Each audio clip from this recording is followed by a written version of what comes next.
और बाइडेन ने एक तरह से रूस के ही खिलाफ जंग छेड़ दी है। बस अंतर इतना है कि कंधा ज़ेलेंस्की का है। मतलब ये कि बाइडेन ने हथियारों का जखीरा यूक्रेन में पहुंचा रहे हैं ताकि रूस के खिलाफ यूक्रेन के सैनिक और मजबूत हो सके और पुतिन की ताकत कमजोर हो जाए।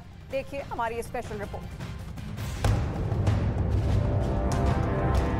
155 mm हावित्जर तोप, Mi-17 helicopters, switch blade drones, stinger missile, javelin missile, radar और हमवीज यानी बख्तरबंद गाड़ियां। हथियारों का ये पूरा जखीरा यूक्रेन पहुंच चुका है और अब एक बार फिर नए सिरे से पुतिन की आर्मी पर ज़ेलेंस्की का कहर टूटने लगेगा।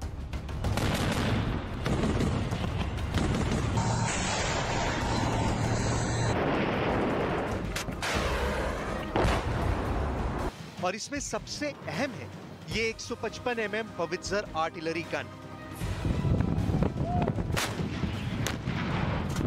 ये वीडियो देखिए अमेरिका की इस तोप के पुर्जों को कैसे असेंबल किया जाता है। यूक्रेन के सैनिकों को अमेरिका बाकायदा इन होवित्जर तोपों का इस्तेमाल करने की ट्रेनिंग भी दे रहा है ताकि यूक्रेन के लड़ाके दुश्मन रूस पर अचूक निशाना लगा सके।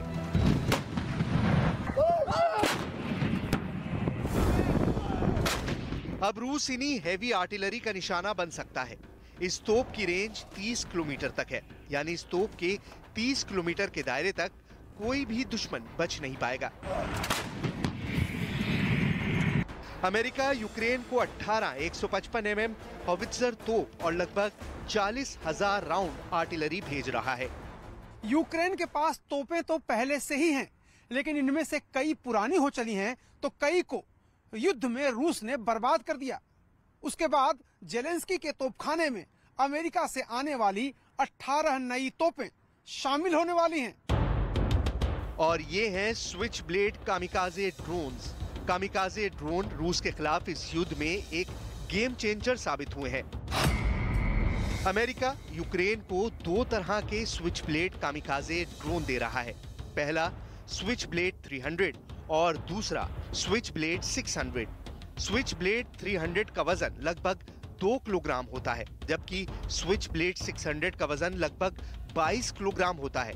स्विच ब्लेड 300 ड्रोन जमीन से 10 किलोमीटर ऊंचाई तक उड़ सकता है, लेकिन स्विच ब्लेड 600 ड्रोन जमीन से करीब 39 किलोमीटर ऊंचाई तक उड़ सकता है। स्विच ब्लेड 300 ड्रोन 15 मिनट तक टारगेट पर मंडरा सकता है, जबकि स्विच ब्लेड 600 ड्रोन 40 मिनट तक हवा में रह सकता है।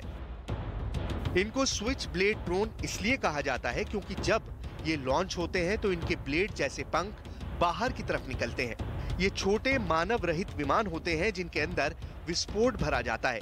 ये सीधे एक टैंक या सैनिकों के समूह से टकराकर अपने साथ साथ दुश्मन को भी नष्ट कर देते हैं, यानी एक तरह के आत्मघाती या फिदाइन ड्रोन्स हैं।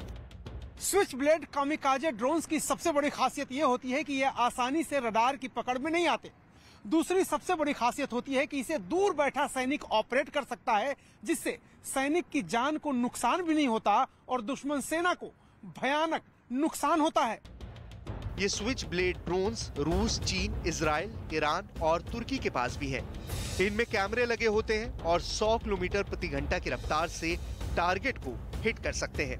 रूस की आर्मी को इन ड्रोन्स ने भी काफी ज्यादा परेशान किया है।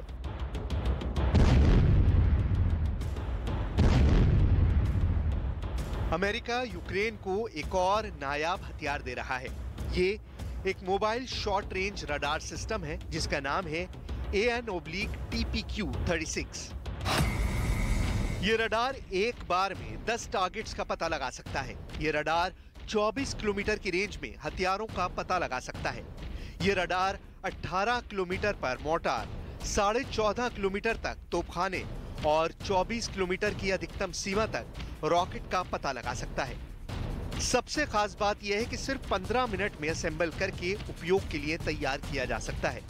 इस रडार सिस्टम ने रूस की आर्मी को बहुत ज्यादा नुकसान पहुंचाया है।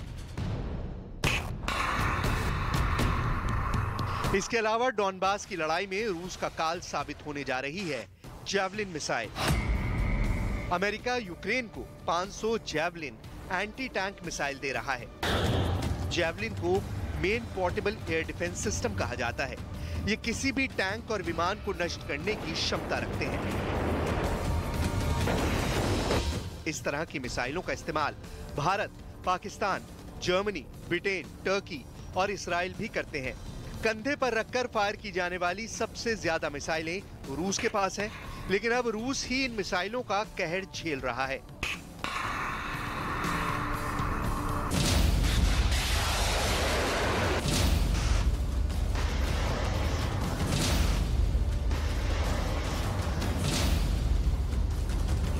इन मिसाइलों का इस्तेमाल विमान, हेलीकॉप्टर या टैंकों को नष्ट करने में किया जाता है। यह 8 किलोमीटर की रेंज में और जमीन से 4.5 किलोमीटर ऊंचाई तक टारगेट को हिट कर सकते हैं।